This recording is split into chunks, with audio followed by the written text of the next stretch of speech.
असं वाटतं की त्यांच्या बेलवली या भागामध्ये जवळजवळ 1,00,000 पुस्तकं मावतील एवढं मोठं उत्तम ग्रंथालय आशिषजींनी स्थापन केलेलं आहे. भगवान श्री परशुराम आर्थिक विकास महामंडळाचे अध्यक्ष म्हणून त्यांचा पदभार हा राहिलेला आहे.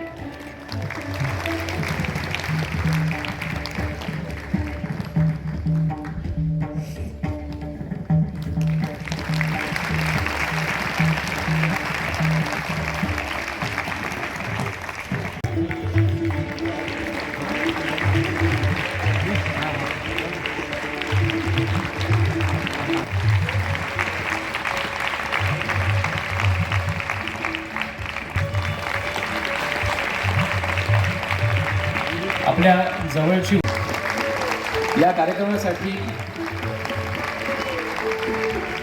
येणाऱ्यांमध्ये जे अग्रगणी नाव होते सारणीशी अक्षरशः विचारसारणीच्या या कार्यासाठी वाहून घेत त्यांचं अभिनंदन करायचं.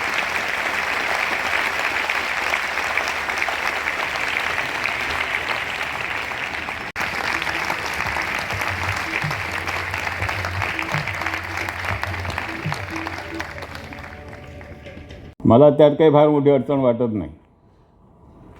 पण सगळ्यात महत्त्वाची गरज जर काय असेल तर महाराष्ट्राच्या खेड्यापाड्यामध्ये एकटं दुकटं राहणारं जे ब्राह्मण कुटुंब आहे त्याला सर्व प्रकारच्या संरक्षणाची खूप मोठी गरज आहे.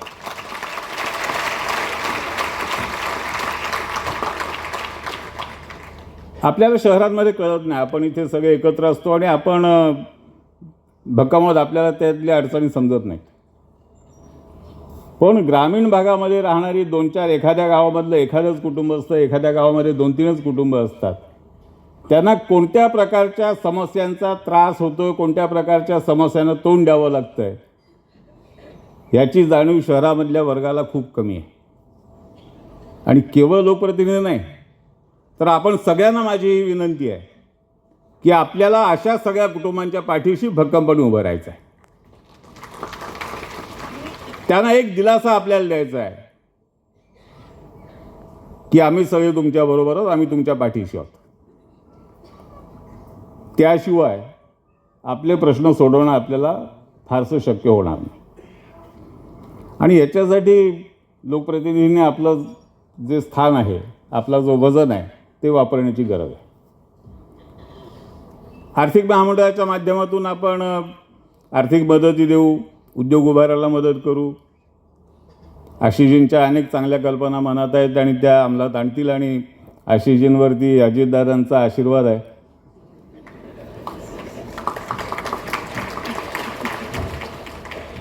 आणि अजितदादाच अर्थमंत्री आहेत.